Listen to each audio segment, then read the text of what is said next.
gosto dessa imagem aí de abertura desse hotel aí, né, que está ilustrando a nossa apresentação, porque é aquela questão da paisagem criada que a gente estava comentando. Vocês veem aqui um hotel que tem 4 pavimentos, né?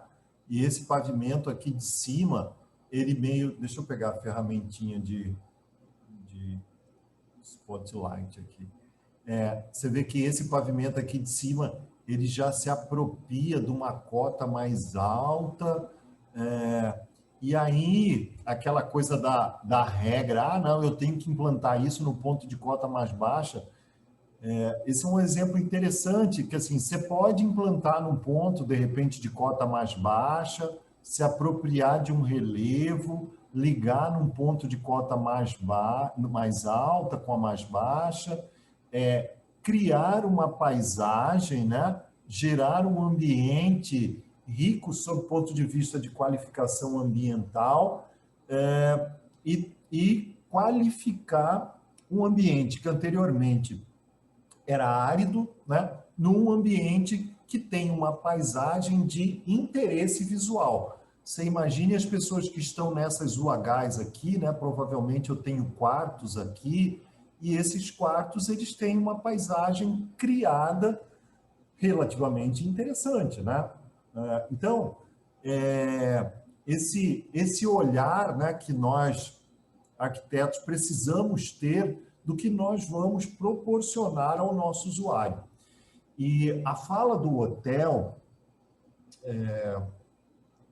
ela traz sempre uma questão focal, que é o hóspede, né? O nosso público-alvo é o hóspede e vai ser o usuário do nosso centro de eventos.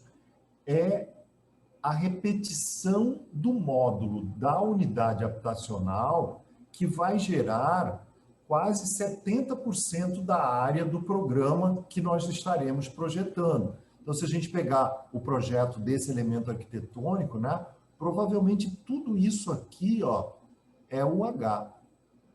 Agora, vocês imaginem se a gente errar nesse módulo aqui, né? O quanto que a gente vai levando problema para os demais espaços e, por consequência, para o objeto arquitetônico como um todo. Então, a compreensão do perfil do nosso usuário, das características, da expectativa que ele tem, são fundamentais para que a gente possa desenvolver esse projeto. E é basicamente isso que aquele material que nós colocamos lá vem falando, né? Que nós estamos fazendo um projeto relacionado a turismo, né? A questão da globalização de economia e essa questão da dinâmica do fluxo de turismo e de lazer acabou gerando um investimento em grandes redes hoteleiras. Isso mudou muito o perfil e o olhar de como você agora encara o projeto de um hotel. As soluções, normalmente, aqui no Brasil, elas eram soluções muito regionalizadas. A característica do hotel brasileiro não dialogava muito com o que se fazia pelo resto do mundo, mas tanto em questões de dimensionamento de espaços, quanto em qualidade de serviço. A partir do momento que as grandes redes começaram a enxergar o Brasil como um potencial para um mercado, e isso acabou acontecendo realmente lá na época da Copa de 2014, acabou-se trazendo uma exigência em relação à profissionalização de serviços, de propostas e de projetos de hotel como um todo. Não dava mais para a gente fazer soluções intermediárias, porque não atendiam às expectativas dos usuários. E aí, o foco sobre determinadas características de um projeto do hotel eles acabaram vindo à tona. E é sobre isso que a gente quer conversar com vocês, né? A gente tem N possibilidades de soluções de projetos de hotel e N contextos de projetos de hotel. A gente pode ir desde um hotel com uma característica de resort, como esse aqui da Costa de Sauípe, que tem uma paisagem natural, que é o foco para o qual o projeto se desenvolve, até projetos de partido vertical, com um contexto de inserção dentro de uma malha urbana, de um contexto urbano, com um outro propósito, e não menos importante e tão bem pensado quanto o primeiro. Então, é nesse universo que a gente estará projetando. Daí, existem alguns aspectos que nós queremos conversar com vocês sobre desenvolvimento de projetos de arquitetura de hotéis. Tá? Então, o primeiro, que é, na verdade, o mais importante, é o segmento do mercado ao qual eu vou estar trabalhando. Então, esse nosso projeto, qual é a expectativa do perfil do usuário? Qual que é o interesse de quem vem para cá? São executivos, profissionais de venda, políticos, artistas, ou é um pessoal que está querendo vir buscar relaxamento, descanso, paisagens, né? Ou algum segmento mais específico, como, por exemplo, pescadores, né? Vocês sabem que o estado de Mato Grosso é um ponto de convergência para a atividade da pesca em determinadas épocas do ano, né? O pessoal vem para cá, para Cuiabá, usa Cuiabá como base e a partir de Cuiabá vai para o Pantanal, vai para o norte do estado, enfim, outras regiões. Então, qual seria, na verdade, o enfoque que esse nosso projeto vai atender? Qual expectativa e qual demanda de mercado? Qual é o segmento ao qual nós estaremos inseridos?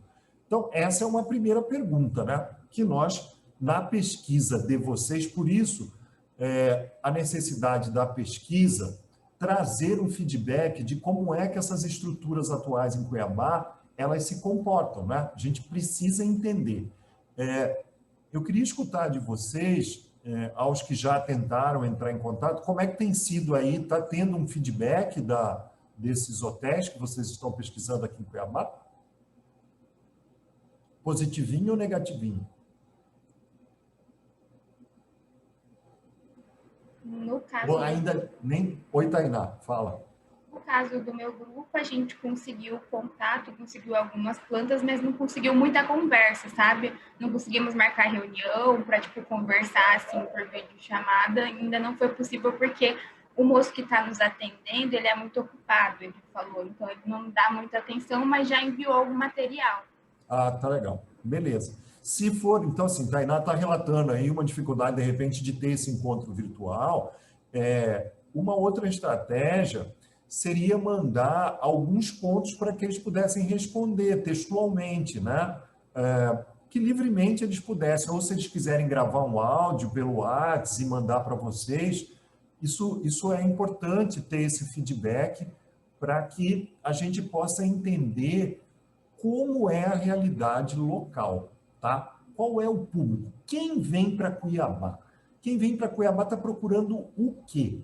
Tá? Essa é uma pergunta que a gente precisa fazer, tá? Lembrando que esse nosso hotel vai ter um centro de eventos, né? Então, sabe-se lá quem é esse usuário aí dos hotéis aqui em Cuiabá. Enfim, então, em torno desses segmentos é que a hotelaria ela vem aí crescendo, se estruturando, se diferenciando, né?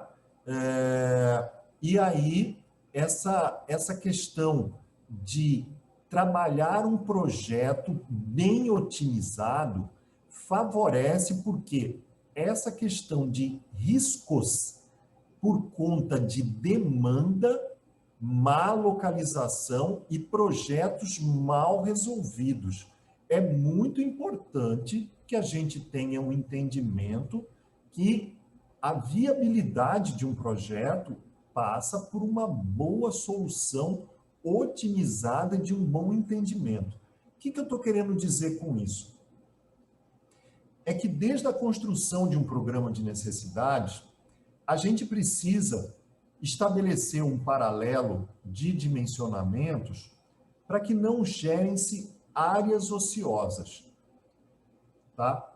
É muito importante entender o que eles chamam de taxa de ocupação de um hotel. Quer dizer, qual que é o período do ano que o hotel tem mais ocupação? Qual o período do ano que o hotel fica esvaziado? Então, eu não posso propor um número de UHs muito excessivo. O número de UHs nós vamos dar um balizador para vocês por conta dessa questão da taxa de ocupação, e também a gente tem que entender alguns outros fatores. Vou dar um exemplo aqui. Ambiente de café da manhã. Eu estou projetando um hotel que vai ter 100 UHs. Cada UH, 2 pessoas, né? Uma cama de casal, 2 de solteiro. Então, teoricamente, eu teria uma população nesse hotel de 200 pessoas. Então, chega um rapaz de um grupo hoteleiro e fala, não, eu quero um projeto de 100 UHs e aí você precisa dimensionar um ambiente para café da manhã. Você vai dimensionar o ambiente do café da manhã para quantas pessoas, Tainá, por exemplo? Assim, sem saber de nada, só sabendo que o hotel é para 200 pessoas. Qual é o parâmetro para dimensionar o salão de café da manhã? O que você faria? Pode chutar, não tem problema. Pera, para ligar o microfone, acabei de ligar na câmera. Eu colocaria as mesas e veria o distanciamento entre elas, né? Para fazer a área em metro quadrado. Tá, mas você colocaria, Tainá, para capacidade para quantas pessoas esse salão de café da manhã? Então, eu não sei se colocaria o número total, porque nem todo mundo vai tomar café da manhã no mesmo horário. Então, talvez eu colocaria um número mais reduzido. Você acabou de falar a palavra-chave. Todas as pessoas não vão tomar café da manhã no mesmo horário. Então, como é que eu vou gerar uma área ociosa? Isso gera custo de manutenção, custo de instalação.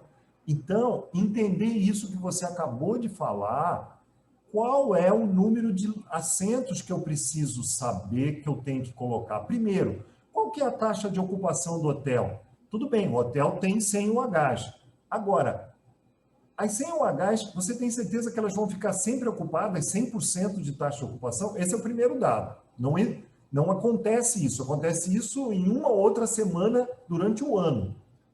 Então, primeiro, taxa de ocupação do hotel não é 100%. Entendendo que não é 100%, qual que é a média? Se aplica 70% de taxa de ocupação. E depois, isso que você falou, nem todo mundo vai usar o café da manhã no mesmo momento. Então, escalonar isso em 2 horários é um mínimo razoável. Então, pegar 70% e ainda dividir por 2. Aí, 35% daquela ocupação. Agora, olha a diferença diária na hora de calcular um ambiente de um hotel, se você não tiver conhecimento da particularidade dele. Então, é isso que a gente quer que vocês comecem a se aprofundar, tá? Aquela bibliografia que ficou lá de referência, é importante que vocês comecem a ter uma leitura um pouco mais aprofundada. Então, pessoal, seguindo aqui,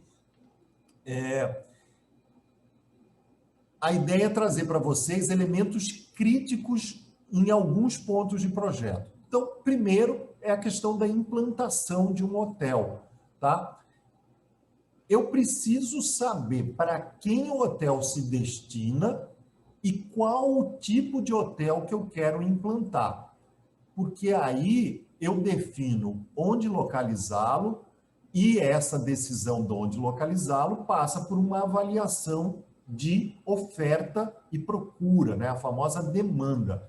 E isso fecha uma conta para o hoteleiro, que é o estudo de viabilidade.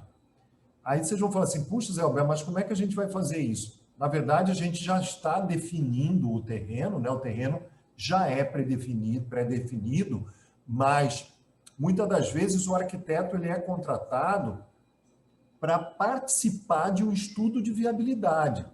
E aí ele trabalha questões de pré-dimensionamento para gerar estimativa de área construída para que o pessoal que faz a pesquisa de mercado consegue formatar o preço que teria que ser aplicado naquela UH.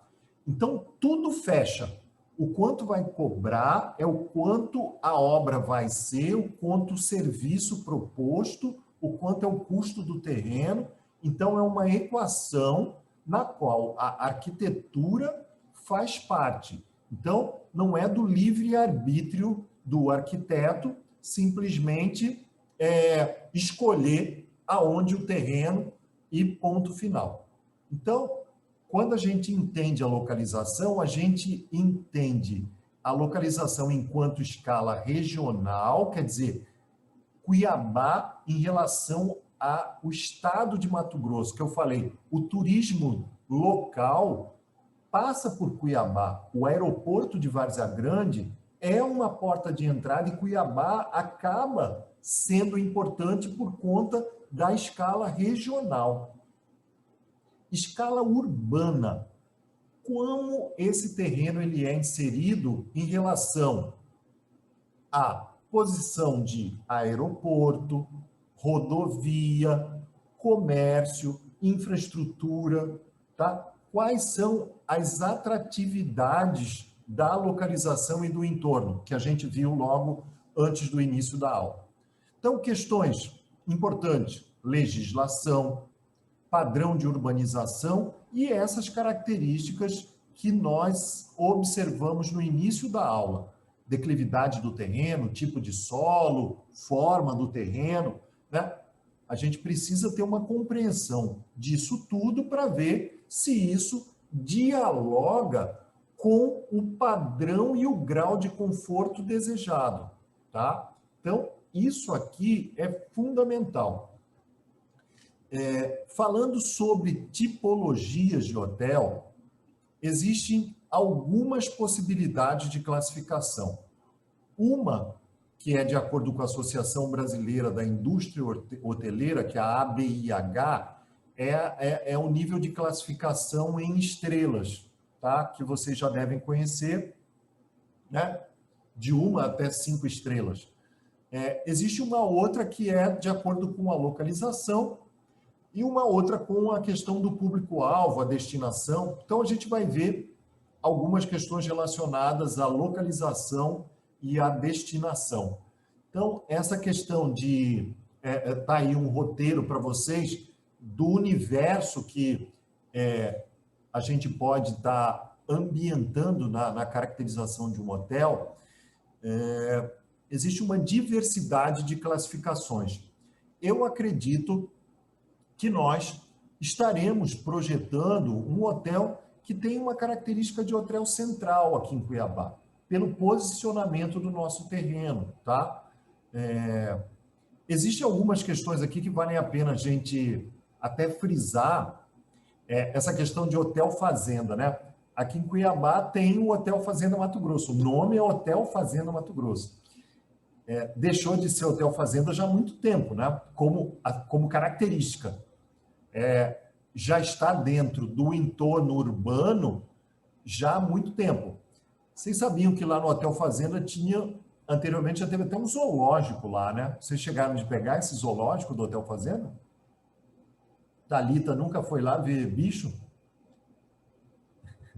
Pois é, o Hotel Fazenda tinha um zoológico com uma passarela que você andava, jacaré. Nem eu conheci esse zoológico aí, Poxa, é das antigas, hein? Não é tão antigo assim, não. Não é tão antigo, não. Não é tão antigo, não. Tem coisa do quê? Dos 15 anos ainda era Hotel Fazenda, entendeu? Sério, eu não lembro disso.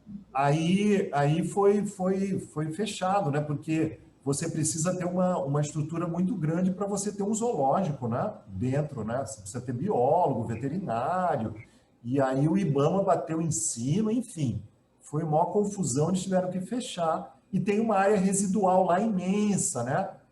Que está lá meio que como ponto de Subutilizada. interrogação, né? Mas, enfim, acredito que muitos de vocês já tenham conhecido alguma dessas caracterizações de hotel, resort, hotel de convenção, spas, né? Vamos passar aqui por algum deles, só para entendimento rápido. O exemplo de um hotel em São Paulo, o Matsud Plaza, que está bem no coração de São Paulo. Outros hotéis também em São Paulo, esse eu gosto de trazer como exemplo e gostaria que vocês dessem uma olhadinha. Ainda em São Paulo, na Marginal Pinheiros, Pinheiro ou Tietê, não me lembro exatamente. O Hotel Transamérica, ele é um exemplo de hotel não central e que tem um parque de eventos, que é essa estrutura aqui atrás, muito interessante, né? E além de ter eventos e ter o hotel, tem uma estrutura de campo de golfe também. É uma área imensa. Depois vocês dão uma procuradinha, vocês podem até falar assim, puxa, que coisa meio que sui generis, né?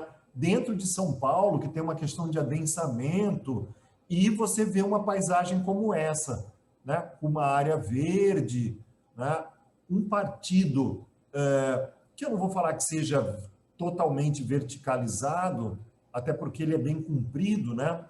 Mas enquanto proposta, é bem interessante, tá?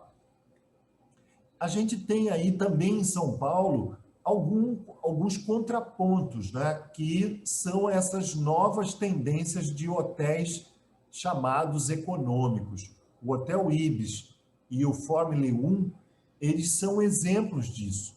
E não é que sejam hotéis, são hotéis de cadeias, né, internacionais, e eles entenderam o processo de acordo com o perfil do consumidor.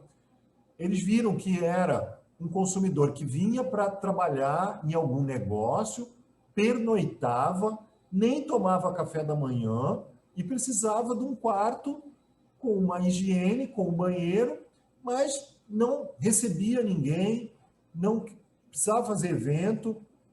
Então, desde a estrutura do lobby e da recepção, são estruturas mais compactas. Então, aqui, por exemplo, você vê que para fazer check-in e check-out nesses hotéis, isso aqui indica uma provável fila, né? Quer dizer, é porque são pequenos números de funcionários para enxugar a estrutura e trazer preços mais competitivos. E aí o arquiteto, ele vem junto, né? Você imagina você dimensionar um lobby tão compacto quanto esse, né? Isso já é proposital, tá? O contraponto disso são partidos horizontais em projetos de resorts, que precisam interagir, né, com uma paisagem proposta, né? E aí existe uma definição muito clara das expectativas do usuário quando vão em busca desse tipo de ambiente, né? Então, existe um direcionamento de projeto muito claro, que é distinto deste, porque são públicos com características e expectativas diferentes. Daí a necessidade da gente entender o propósito do projeto para o qual vocês estarão fazendo, tá? Citei aqui a questão de hotéis de selva, né? No norte do estado, ali na região de Alta Floresta, a gente tem um hotel de selva também, com uma estrutura bem interessante. Esse aqui é um projeto do Severiano Porto, né? Na Amazônia, né? Hotel Ariú Amazon Towers. O projeto Severiano Porto é bem interessante. E a gente tem aí uma outra característica de hotéis, que são esses famosos hotéis de aeroporto. Aqui em Várzea Grande a gente tem. Esse aqui, por exemplo, é da rede Deville, a rede que tem aqui em Cuiabá, né, que tem um dos hotéis classificados como 5 estrelas em Cuiabá, que é o Deville. Então, só para vocês entenderem que eles têm toda uma lógica, uma sistemática, né, que já é estudada e aplicada. E nós temos projetos de hotéis que têm muita ligação com a questão de eventos, né, convenções e coisas do tipo. Esse exemplo aqui é um exemplo bem desagradável, né? Um salão de eventos recheado de pilares, né? Bem desagradável isso aqui, tá? Aquilo que a gente estava comentando. De repente, você precisa de um espaço nivelado, tem uma proposta de nivelamento de piso, só que, na hora de discutir o partido estrutural, o arquiteto não, né, se posicionou em relação às necessidades. E aí, isso aqui aconteceu, né?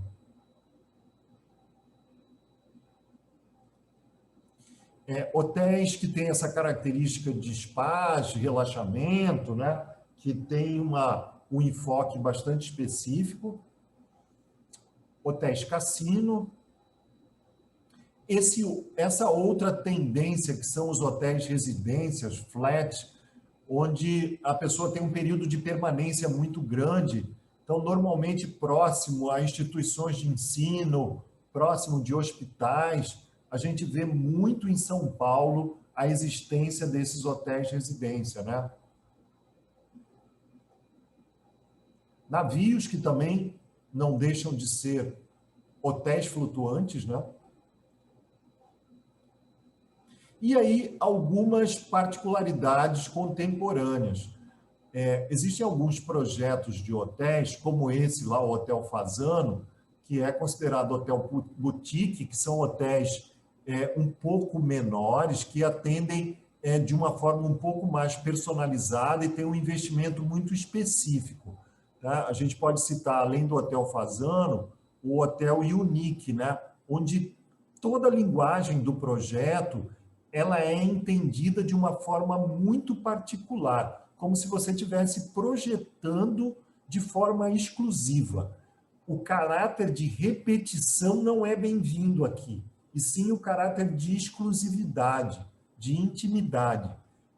Entende-se um hotel boutique como uma leitura de uma característica de usuário, onde você pudesse ter em cada uma dessas UHs uma personalidade exclusiva, né?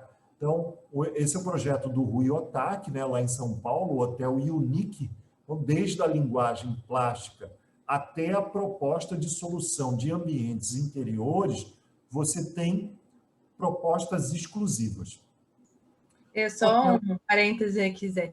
Eu estive num evento no Hotel Unique, lá em São Paulo, já há alguns 8 anos atrás, mais ou menos. Eu fui num casamento lá. E aí lá teve a cerimônia, ele é tão estruturada a parte de eventos deles, né, que dá para eles construíram a cerimônia, um lounge de transição e o espaço do evento para mais de 5.000 pessoas no casamento. Tinha 5.000 pessoas no casamento. Olha, só para vocês observarem qual é o impacto de uma demanda de 5.000 pessoas sem atrapalhar a particularidade de quem não tem nada a ver com o evento, né? Exatamente, porque a rotatividade do hotel acontecia, então o acesso, os carros chegavam num lugar exclusivo para o evento, a gente era direcionada, a gente até entrava num espaço que até falava, para onde que a gente está indo, né? A gente era direcionado para esse espaço, a gente não via, a gente não tinha acesso à recepção principal do hotel, era uma recepção específica do evento. Então, era muito interessante, o acesso do carro era específico para o evento, muito bem estruturada essa... Imagina, para você receber 5.000 pessoas, né, para um evento e manter a atividade do hotel naturalmente, né? Acredito também que muitas das pessoas que estavam no evento estavam hospedadas no hotel também, né? Mas foi muito interessante a experiência. Em nenhum momento teve conflito, muito bem elaborado. Então, eu acho que esse entendimento, que é, na verdade, o que nós vamos projetar, é que a pesquisa precisa trazer. Esse comentário que a Karina nos trouxe vai ser uma abordagem que nós vamos trabalhar em cima do nosso projeto. Como equacionar as questões de fluxo por conta de públicos distintos. Então, a gente precisa ter uma leitura que o público-alvo do nosso projeto, ele tem uma característica muito específica. Nós temos o hóspede, que é o público permanente, e nós temos o usuário esporádico, vou chamar de visitante, que é o público que vem para os eventos. E que o hóspede também pode participar do evento. Vamos supor que você está fazendo um congresso e um grupo de professores, sabendo que esse congresso está acontecendo ali, ele vem e se hospeda nesse próprio hotel. Então, entender que o hóspede vai participar da área de eventos e que a comunidade externa, né, vem para esse evento, mas que não possa ter conflitos, essa é uma das dificuldades que a gente vai enfrentar na hora de organizar esses fluxos todos que o projeto vai nos sugerir, sem que haja conflitos, né? Então, a gente pensar que seja possível que não tenha conflito. E aí tem mais uma outra questãozinha que é ainda um itemzinho de aumento de complexidade. Você pode ter eventos simultâneos.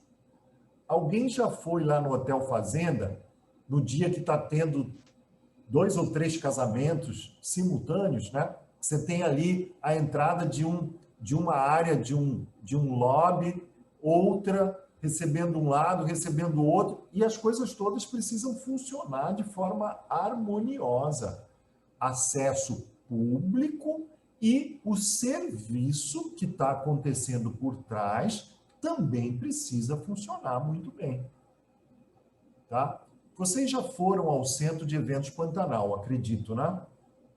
Conhecem a estrutura do Centro de Eventos Pantanal, a área onde a gente tem o grande salão nivelado, que hoje está desempenhando um papel de polo de vacinação aqui em Cuiabá, né? Vocês estão sabendo disso, né? Que é lá dentro do centro de eventos que tá acontecendo o processo de vacinação. Veja bem, um centro de eventos atendendo uma questão que é pública, tá? Porque a cidade está se apropriando de um espaço particular para atender um problema que é público, né? Então, olha só a importância do espaço que a gente está projetando. Lá dentro do Centro de Eventos Pantanal, tem um complexo de auditórios, alguns, inclusive, resolvidos com curva de visibilidade, ou seja, com variação de nível, outros auditórios planos que podem ser articulados e ter a sua capacidade ampliada. E ali nós podemos ter atividades simultâneas com características completamente distintas. A notícia que eu preciso dar para vocês é que vocês vão projetar isso, tá? E é isso junto com o hotel. Deixa eu dar só mais uma experiência, né, que eu tive, né, lá no centro de eventos. Olha que interessante. Eu participei de um evento lá no centro de eventos promovido pelo Sebrae, né, que é o proprietário, né, do centro de eventos. Uhum. E esse evento era bem grande, assim, e esse espaço, que é esse grande salão no térreo nivelado, que eles normalmente dividiriam, né, para as diferentes salas, né, dependendo da palestra que estava acontecendo, eles decidiram promover palestras silenciosas. Eu não sei se vocês já tiveram a experiência de participar disso. Você entra dentro do espaço, ele está todo integrado, não tem nenhuma divisão física, né? E você vê 3 palcos, lá eram três palestras, 3 espaços que aconteciam simultâneos, né? Então, tinham 3 palcos, né? E ele era organizado por cor, né? Então, o palco vermelho, o palco amarelo e o palco azul, eles chamavam de cor sala amarela, sala azul, sala vermelha.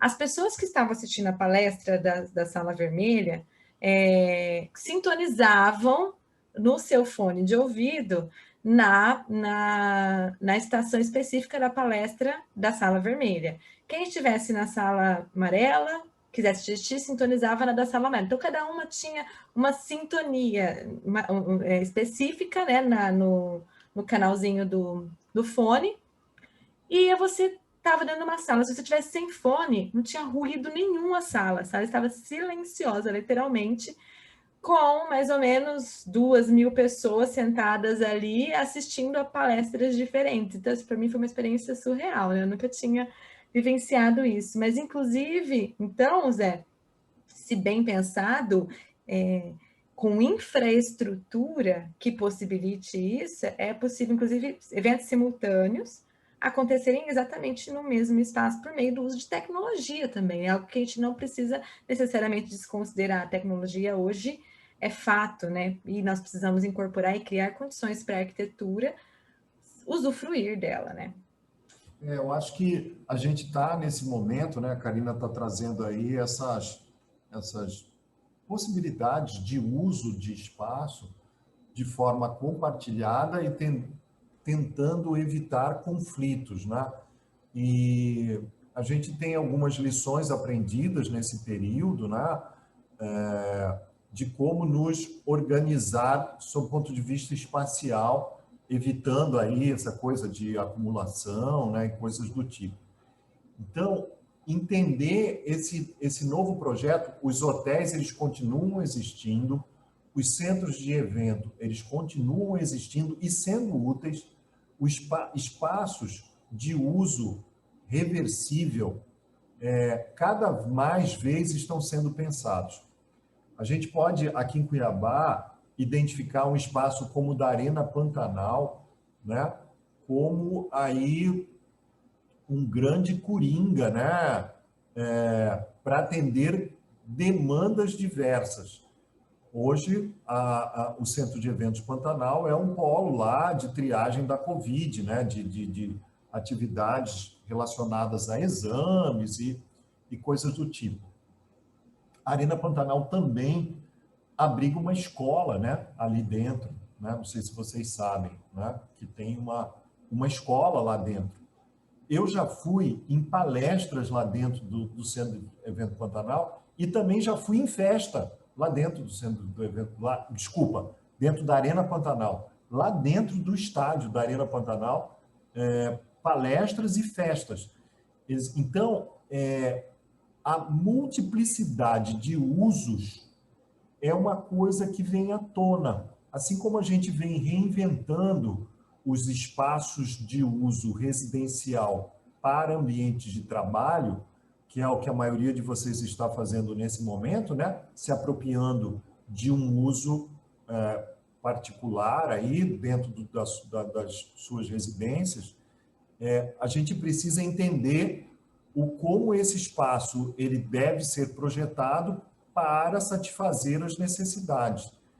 Academias hoje estão se apropriando de áreas abertas, né, para que essas atividades possam acontecer, né, de forma mais segura. Então, começar a enxergar as diversas possibilidades de uso simultâneo desses espaços que a gente vai ter nessa região do centro de eventos. Tá?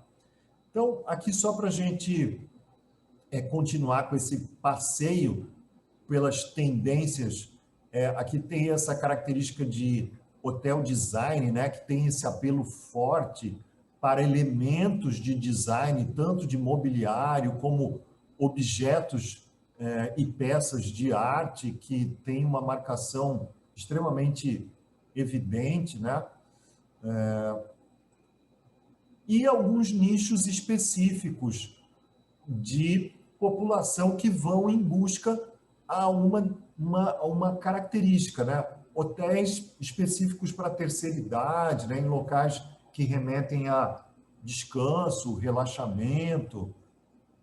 E a gente fecha falando dessas N possibilidades que vem acontecendo com o desenvolvimento da tecnologia da construção civil e das demandas tão diversas, né? Dubai é esse exemplo dessa multiplicidade de possibilidades, essa coisa frenética da busca pelo inusitado, esse apelo aí desenfreado, né, por ícones e que tragam o olhar, né, para o que se está fazendo e o que o dinheiro, aonde o dinheiro nos consegue levar.